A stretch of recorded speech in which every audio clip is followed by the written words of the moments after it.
Okay, let's see, are we going? Are we going? Yep, we're going. Oh boy. Well, let me take these reading glasses off because I don't need them now. I'm just talking. This is here's something that's been bothering me about a Harley Davidson I purchased 2 years and 3 months ago. It's been bothering me because I can't figure it out. A lot of people, they might just blow it off, shrug it off, but I can't because, okay, I'm a master mechanic, alright? Know this, I'm age 66. Plus, I'm a master machinist, computer like even, milling, I mean, you name it. And I know how to work on a Harley, it's a simple machine actually, it's just hell to work on, as many of you may know.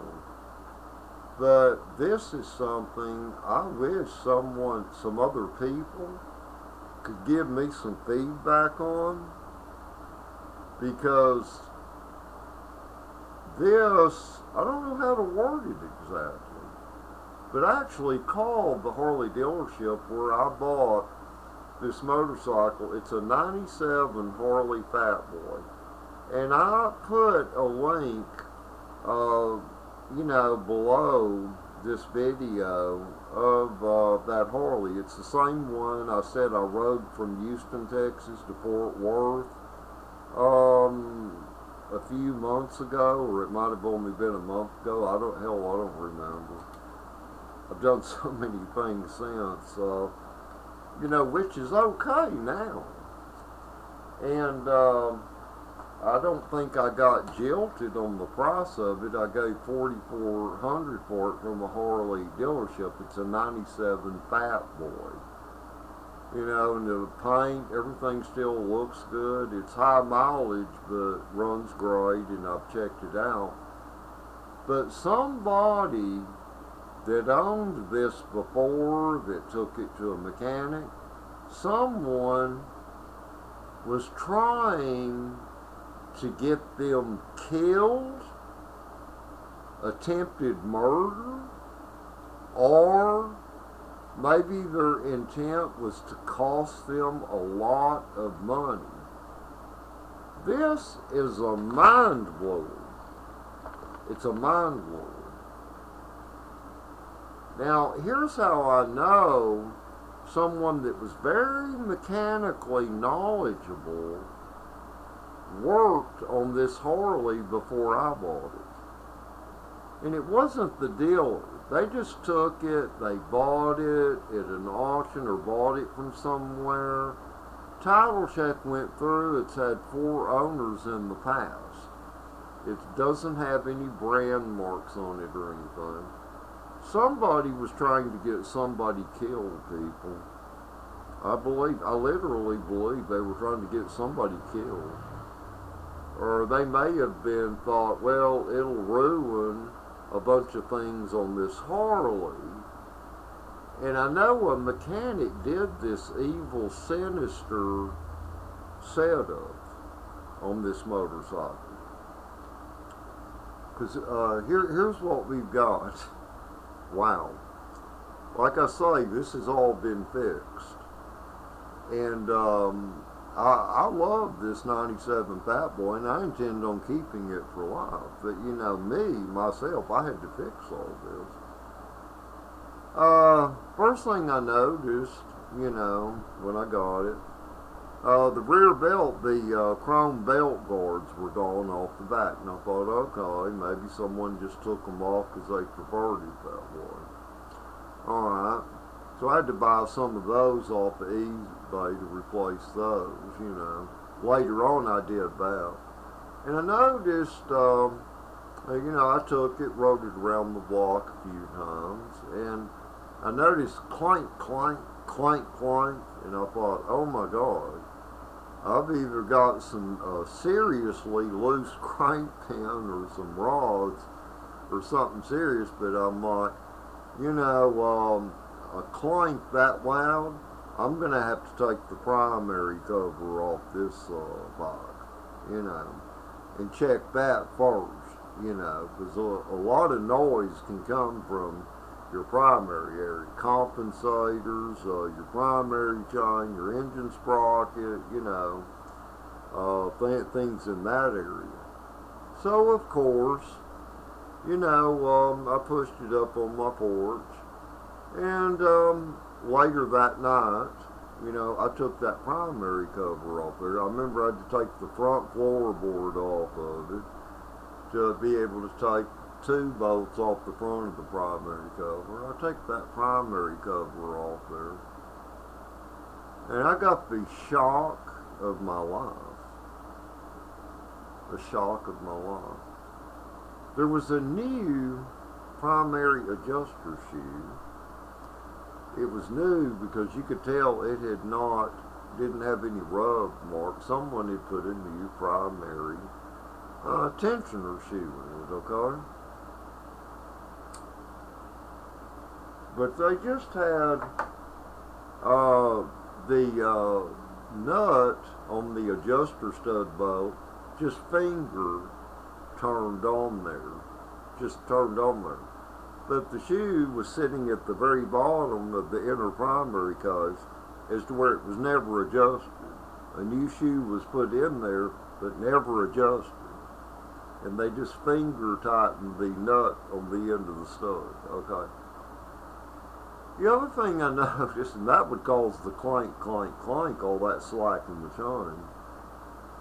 And the other thing I noticed, the engine sprocket.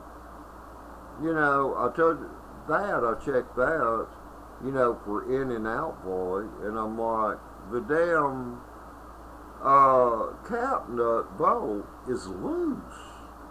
And I took my fingers, I could turn that bolt. And I'm like, gosh damn, the damn engine sprocket's loose on this. I mean, someone just put it on there with their fingers. They never tightened it.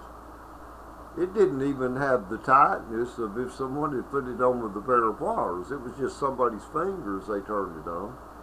Same as the adjuster shoe, you know. And I'm like, what the hell? So, of course, you know, I checked the compensator spring washers out. They were good in it. Put the engine sprocket and compensator back on. Torqued it down to 160 pounds. Tightened up good. Next thing I did, you know, I grabbed the clutch hub assembly, tried to wiggle it up and down to check for play, and then back and forth. I do that on all of them. It's a good time to check that. Grab the clutch hub assembly, pull back and forth, you know, to check for play or up and down for any play. You know, it tells you about your inner primary bearing and your transmission bearing, you know. You know, it gives it story or whatever. That and check the nuts that went around, you know, that hold the cover, you know, on, and, you know, the bolt, you know, and the washer that's in the center. I check those things out. Okay, and then I adjusted the adjuster shoe. I'm like, okay, everything's okay in here. And then, of course, you know, I reinstalled the primary cover. The gasket was still good enough to reuse on the primary cover. Bolted her back on. Reinstalled my front floorboard on it, you know. Okay, next thing, I noticed, wow, this rear drive belt is loose as hell. You know, you could wiggle it up and down like 3-4 inches. Okay, and the axle nut bolt, castle nut, good and tight on it, so someone torqued it down good. Okay, so I loosened that, I adjusted my belt tension, tightened the castle nut on the axle bolt back down, put the cotter key back on it. Okay, but in all of this, people, this is what is a mystery to me. I know that a very knowledgeable mechanic put that floorboard back on there, and put that primary cover back on there with all those Torx bolts, as well as tightened the rear axle nut and even installed the cotter pin correctly. Okay. Alright, so see, we know this.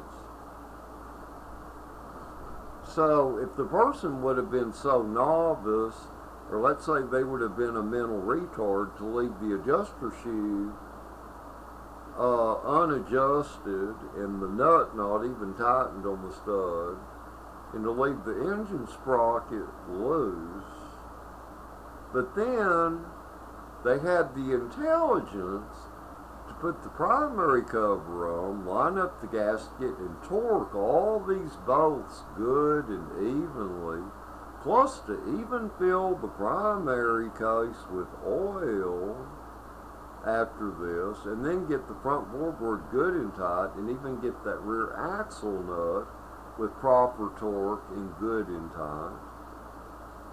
Okay. So they couldn't, whoever reinstalled the primary cover and tightened the rear axle bolt, could not possibly have been so ignorant as to leave the engine sprocket loose and the primary chain adjuster shoe sitting on the bottom of the primary and not tightened or adjusted. So we know at this time a good mechanic deliberately left that adjuster shoe and that engine sprocket loose. They did this deliberately. We know this. Alright. Now, and this is serious, because we're talking about a sinister-minded human. They were either trying to get somebody killed or to cost them a lot of money. They had to really hate whoever owned this motorcycle before I bought it. They had to have hated them and wanted to get them killed. This is a sinister thing that they did. Alright, now the fork tubes. Here we are with the fork tubes. Okay. I did this is just knowing I was going to keep the bike.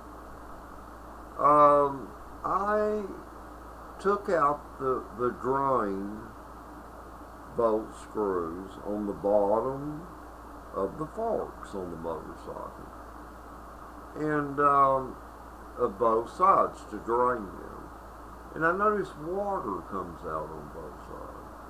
And then after about a half cup of water comes out of each side, then red transmission fluid comes out.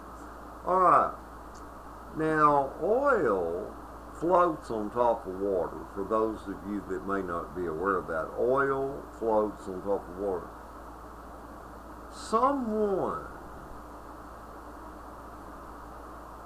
took the cap nuts off the top of the fork tubes up by the handlebars. They had to have poured water in those forks.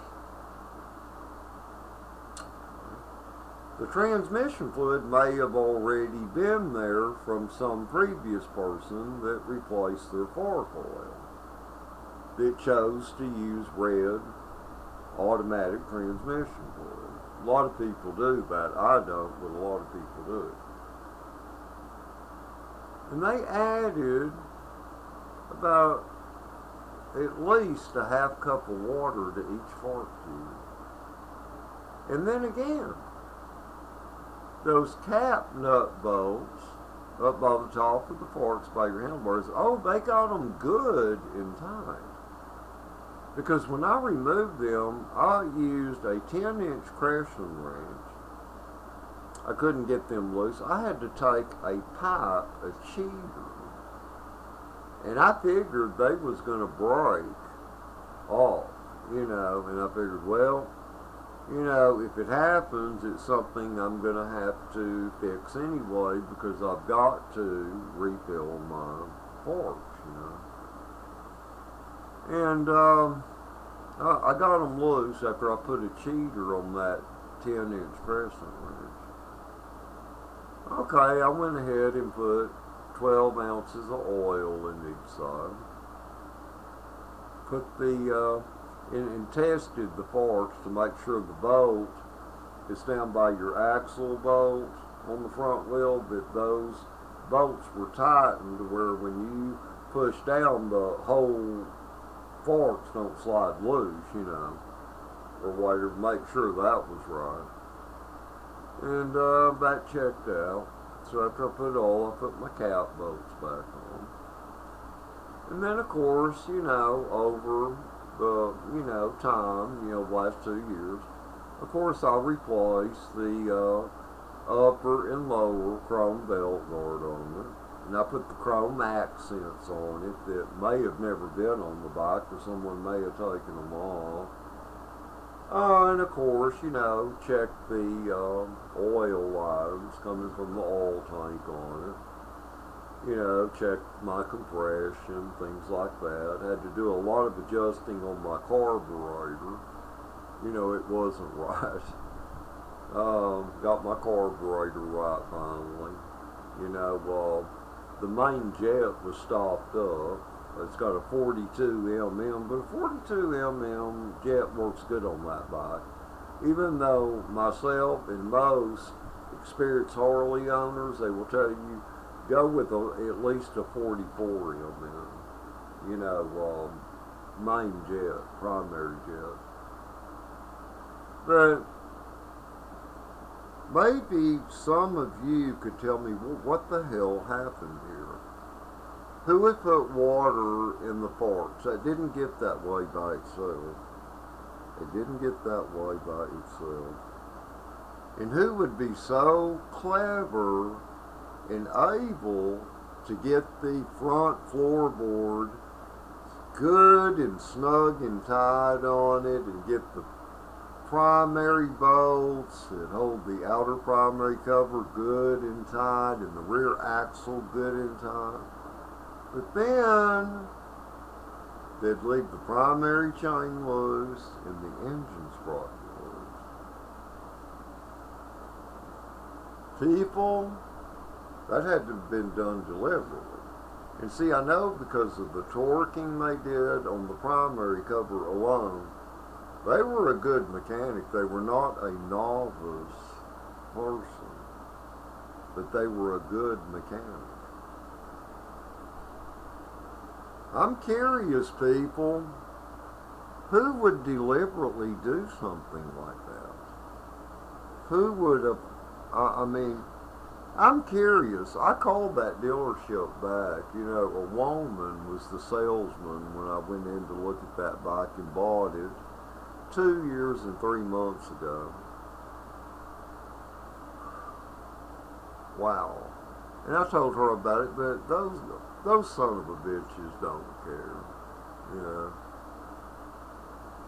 Then she was a liar anyway, because she told me she had a 2012 Fatboy, but then her hair is done up tall like Aunt B on the Andy Griffith show, and her hands are soft and white. She didn't ride any motorcycle. You know, those people will tell you anything, you know, just to make a sale. You know, because they get their money for making a sale. But I'm curious about how could anybody be evil enough to do this? But see, I know, because I'm a master mechanic myself, whoever did this, they did it with the intention to get somebody killed. I mean, you know, only a master mechanic like me could know this.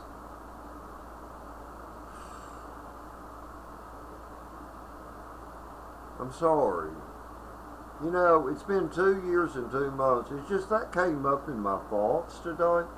And I thought to myself, I wished I could get feedback from some other people who could hate a person so much that is a mechanic somewhere that they would do this to get somebody hurt bad.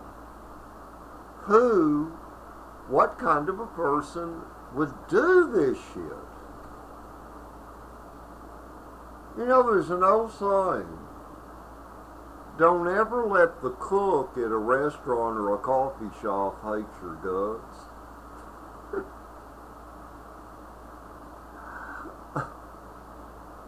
And I've always remembered that. If you go to Burger King or Taco Bell, don't talk to the cook that's handling your food. Don't talk to them like shit. They might accidentally have to spit or blow their nose, okay? Not trying to make anybody sick, it's just for thought, you know. Reality, there are bad people. Somebody hated somebody's guts. Either that or they may have just been a sinisterly wicked human.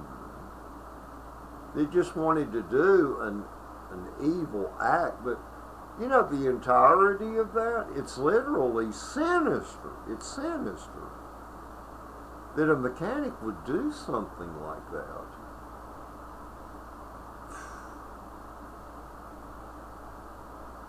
Wow. Amazing. Well, anyway, give feedback or don't, or laugh about this, I don't know, but this is still, it's something only I know that I've held inside of me now for a little over 2 years, and man, I'll tell you what,